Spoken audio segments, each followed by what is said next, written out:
All right, moving on to our next topic. What are you attending to? And for that, let's invite Mr. Nikhil Chadha, advisor at Force. I'm back.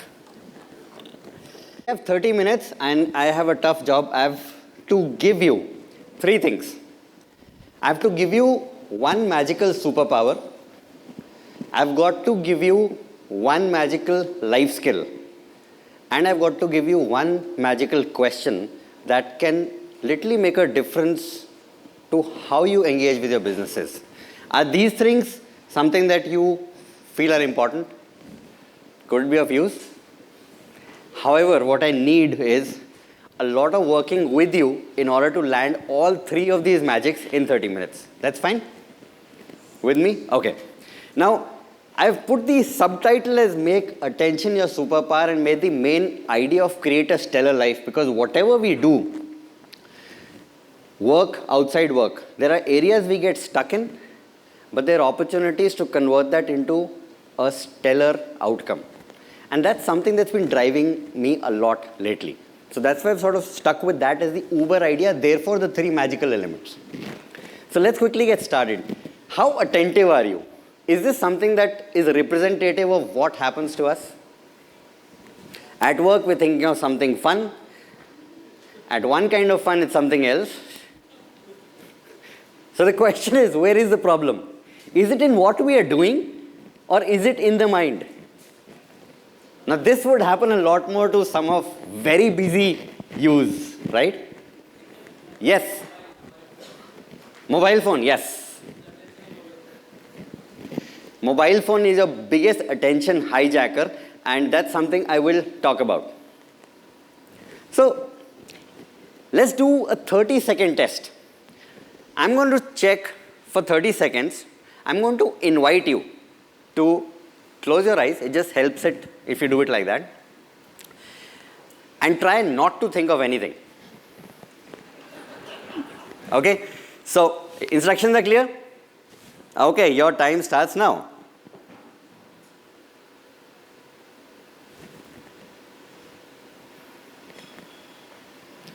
Do not think of anything. Don't listen to my voice. Most importantly, don't think of a pink monkey.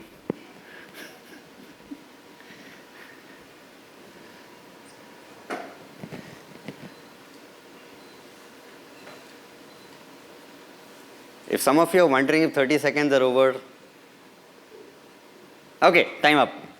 Anybody who got this master skill of not thinking, you've got this. Thanks a lot. Are you a meditator by any chance?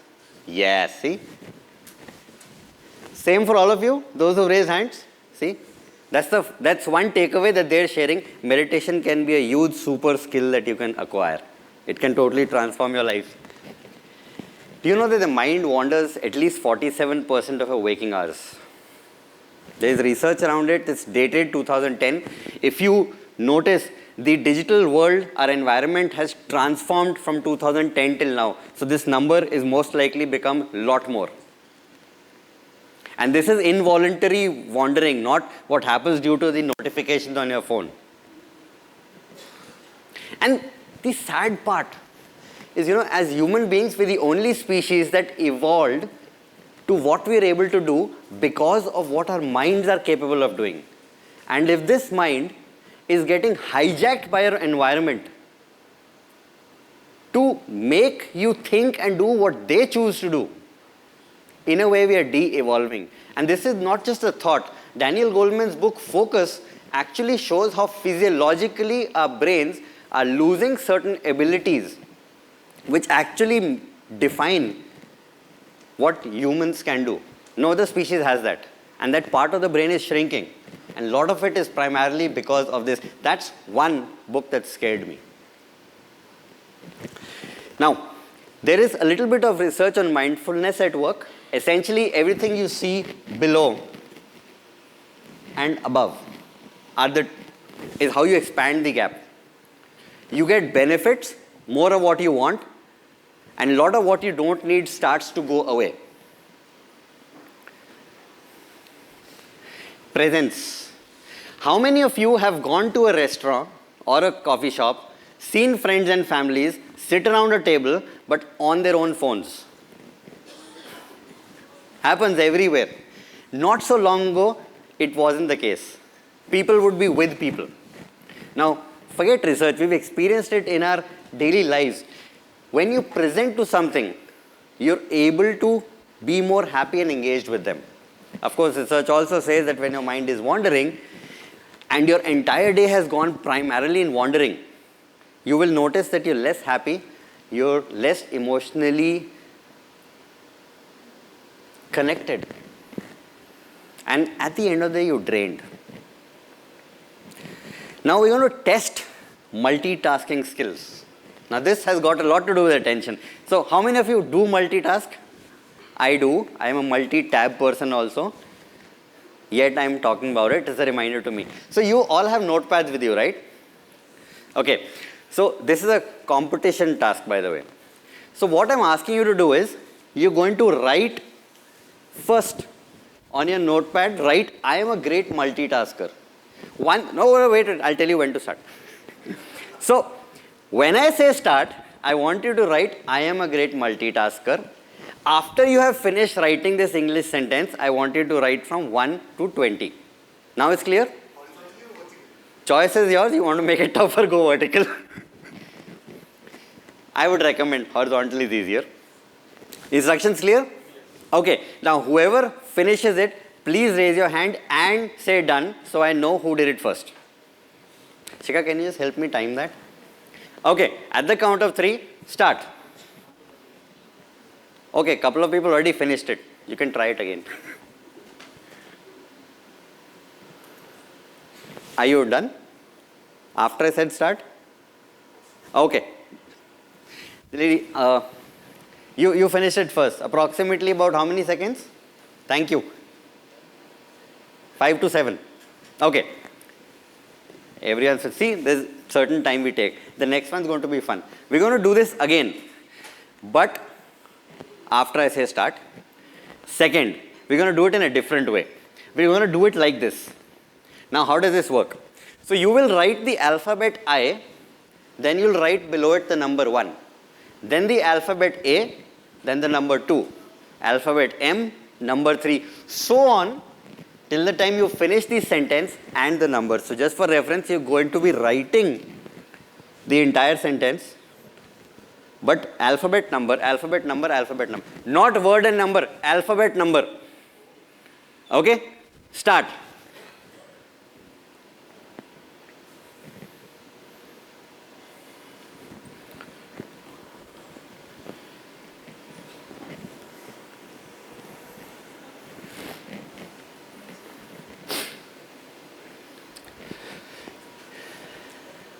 You done? Okay. Thank you. Did you? Okay, some people are now starting to raise hands, but still not a bulk in the room. Yes, now it's starting to catch up. Did you notice how it becomes slightly more difficult? Now, if I had more than 30 minutes, I would have added music to this and then seen what happens. See, the point is, we're not wired to multitask.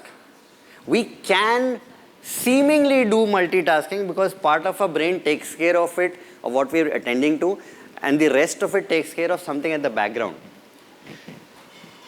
But the part which is uniquely human can pay attention to only one thing at a time. Now, what does that mean for you if you want to design your day? Look at the nature of work you do. So, as leaders, you would have, let's say, conversations with a client, with a team, you're doing some design, you're doing some review, different kind of tasks.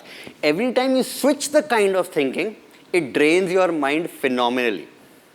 So if you can chunk your working, that the nature of task you do is similar, you finish those together and then move to a different kind. At the end of the day, you would have achieved more and you would be less mentally and physically exhausted by just making this one shift. So that's a gift back to your brain. Now, I already mentioned that multitasking is a myth, and I'm going to just on a slide give you a slight sense. It's got a bunch of issues that don't happen. The one I want you to be worried about is this. It physically shrinks your brain. The amount of gray matter starts to reduce. And what you would be experiencing more is reduced well-being, drains energy, and becomes your default working mode. So the more this has gone away from us, the less choice we have. And over time, less gray matter. My idea is not to just scare you, my idea is to give you ways in which you can do it. But there's a good news to it. If you start being a bit more conscious and choosing what you pay attention to, just a little bit of attention management, these are at least 20 areas of impact. Now if you notice, everything on the right side is what professionally has been proven to improve. I've just made it in this manner so it's easier. Everything on the left side is also what grows. That's more what we define as a personal space. But if you notice, if the elements on the left start improving, the right will automatically become smoother in life. Which is why this is not just for work, it's for life. Now, I'm going to show you 3 examples. These are organizations which over a few years ran pilot programs where into the day-to-day workings of employees and teams, they injected certain fundamental practices, will not add to meeting times or work time, but smoothly blended in. And they measured over a period of time what is the benefit that came through. So Accenture did this. If you notice, work-life balance improved by 30%. It was a 100% recommended program, done over 2 years. 9 of these programs were run back then. Collaboration improved a lot. Another organization, Microsoft. Stress reduced by 25%. Sleep quality went up by 35%. Now, some of you may say, why sleep quality? It's one of the fundamental things you need to get better at in life. Over the break, I can tell you more about it, but do keep that in mind. Another one was AXA. They did this. In fact, I think their study was the largest in terms of number of teams involved and the number of sessions that they ran over it also. So if you notice, we have a lot more data around that. Change management, something that's hitting us a lot, it improved by 53%. Stress resilience went up by 67. Work-life 67 again. Prioritization 83, and next to that is multitasking reducing by 89%. Now the reason I have to show these slides is that if we talk in a work context, which is what we're all here of, without statistics there's nowhere to prove it to, even though in a heart of hearts you know that's true. So I've brought these 3 just to emphasize the same point. Now, sorry, could you be louder please? Yeah. They are nowhere related to each other. Is that a question or a statement? Okay. They are actually related. Remember I said that if you're able to be more conscious of how you're chunking your work, so what happens is it is in the 8th, 9th, 10th, 11th hour of your working day that what you achieve per unit time starts to reduce because you're getting exhausted. Now the more you multitask in the beginning part of the day, different kinds of thinking, the faster your thinking mind depletes. So it will take you longer or more energy to be doing this by the second half. However, if you switch it, you'll find it's a lot smoother journey from one to the other. That's how multitasking and productivity tend to get linked with each other. Now, we often look at productivity as how much did I accomplish today. But look at it, your brain, it takes 2% of your physical body in terms of weight. It takes more than 25% of the energy away. So it is no longer time management, it is about attention management, it is about energy management, because we have so much to do, but we're limited as human beings. Someone put another way, the master achievers in the world also have the same 24 hours as anybody else, so what's your excuse? Now, that's you'll find a saying like that on Google. But I think the takeaway is, what can I do smartly and learn from what some of these other people are able to do? Yes?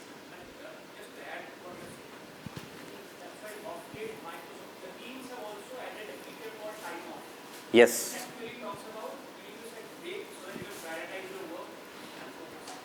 We're just launching this course. It will be ready by end of February, where we're teaching you 11 different skills that if you get that right, your basic energy level goes up. And one of the courses is about the 7 types of nutrition your brain needs as proved by neuroscience. And one of the element is actually time off in the week in which you sit and do nothing. You literally do nothing. And that's the hardest to do. Thank you. Sorry? Okay, do you know what this means? Ad tendere. It's Latin. Ad in Latin means to, and tendere in Latin means to stretch. It is the root word from which attention word derived. Attention was a mix of French and Latin coming together. The ancient wisdom people knew that what we're saying is that what you pay attention to in life is going to grow. Therefore, the rule to help you be more smart about it is choose what you attend to. Your yes is not a very solid yes unless the no that you said is very solid. So what you choose not to attend to has to be as conscious as what you choose to attend to.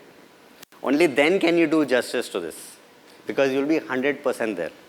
So you'll not be at a restaurant with friends catching up after 10 years and in 15 minutes on your phone and sharing over WhatsApp what otherwise you would not be. You'll be fully there with people. That's what attention and presence is all about. What you focus on grows, yes. Now, we're going to try something like this. Are you with me on this? Okay. Now, this will require me to be with the crowd to help you set it up first. We're going to have 2 kinds of conversations. We'll start with the first one. The first one is simple, therefore it will be more difficult to do. But we're going to first set ourselves up. Now, this activity happens in pairs. So what I'm going to request you is find a working partner and turn your chair physically towards them. Just set yourself up, and as you're setting yourself up, I'll come and make some adjustments so it becomes easier.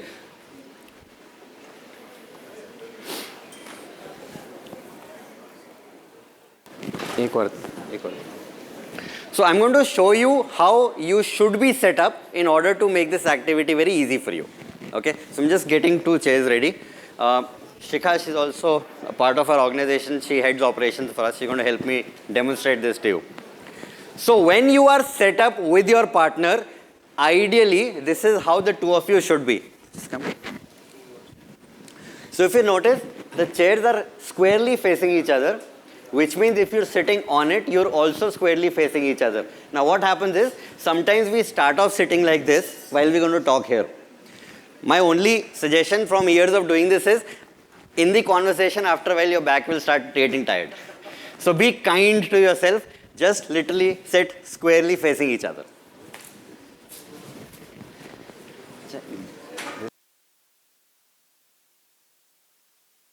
Someone who I'd requested them to come up because they were struggling to find. Oh, you found one now. Okay, done. So everyone, you don't have? Okay, you can work with Chika. Now, any questions so far? Yes? Sorry? I'll just come down there. Okay, you can work with her. Okay, now, the conversation is going to be very easy, but it will have certain rules. So choose partner A versus, in every pair, have a partner A. Just show of hands. Every pair has a partner A, right? Okay. Which therefore makes the other partner? Nah, C. Let's do it differently. So you have a A and I have a C. Okay. Now, we're going to start with the partner. Okay, C. So the conversation will be started by partner C in every pair. Now, all the C's, show of hands. You are setting the pace, so you need to get this right. What you talk about, what you say is up to you. I'm just asking you to say it in a very short sentence. I'm going to give you an example. I took a flight from Ahmedabad for this conference to Bombay. Short, clear, conveys the point. Now, partner A, when you hear this short, crisp sentence, as you hear it, I want you to respond. Now, what you respond is your choice.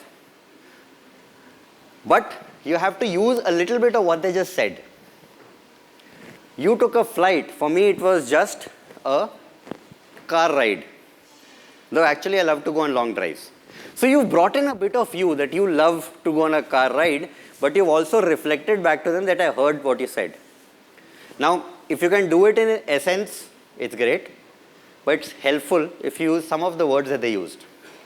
But remember, you're picking up on the pace. So you also have to keep it one sentence or a short sentence. Now, partner C has heard this. Now, they can say, you like to go on long drives. I tend to get bored on long drives. Now, you brought something while you heard what the partner had said. So, you're picking a little bit and adding a bit of yours. Now, the reason I'm asking you to do it in this short way is that otherwise one of them gets bored and the other goes on a tirade. So we'll just do this for a few minutes. Now, you remember childhood we used to play this game statue? So we're going to do that. So somewhere while you're having this conversation, I will be within the crowd and I might ask a pair to just go statue. Please indulge me, just stay in that for them. I'll not do it for everyone, just a few. And I'll promise to try and unfreeze you first in the order in which I do it. Okay? Any questions? No. Okay. Your time starts now. Pick and go with it.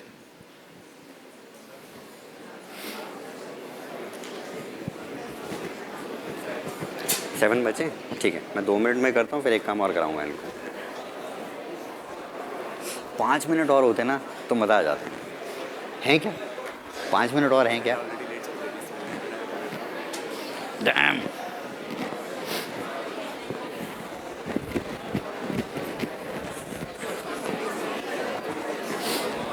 Statue.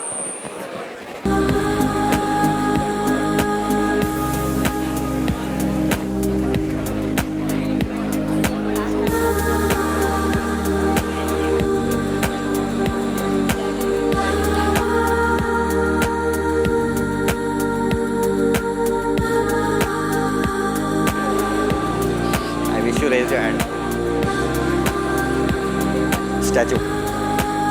The key is going to be short sentences and moving between A and C fast enough. Statue. You were here. Yeah, that's statue. Statue. Just stay there.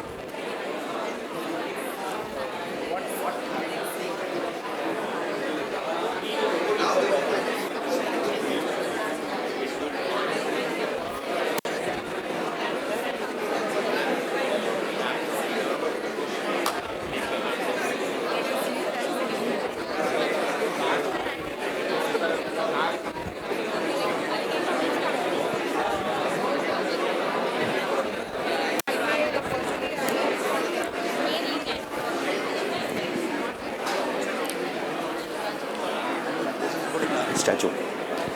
Okay, everyone statue. Everyone statue. Now, I think there are 4 pairs that I asked them to get into the statue position. Apart from that, the others can unfreeze, but for the interest of time, just be with me. Now, damn, I forgot which was the first one. Okay, yeah, there, okay. That was the first one, yes. Now, we did it in a short time, so I'll show you some fun stuff. Now, if you could see what I am able to see, so these people will to notice it more closely. You see the vertical angle they're both sitting on? Very symmetrical. They both have their hands in this position. and roughly the feet are spread the same distance apart. We probably, in the first 30 seconds, they fell into this rhythm and their bodies have totally synchronized with each other. Thank you, unfreeze. The second one was there, I think.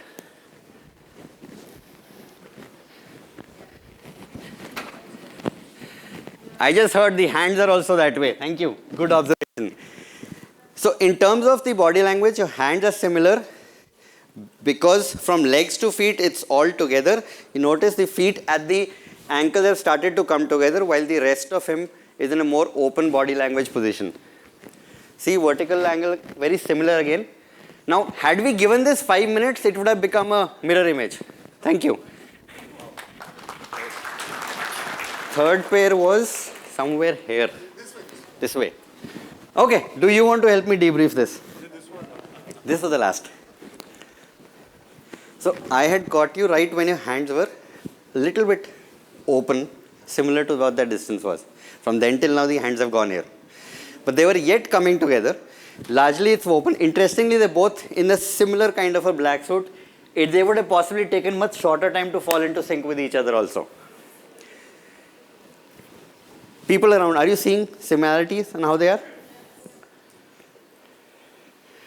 Angle, wow, thank you.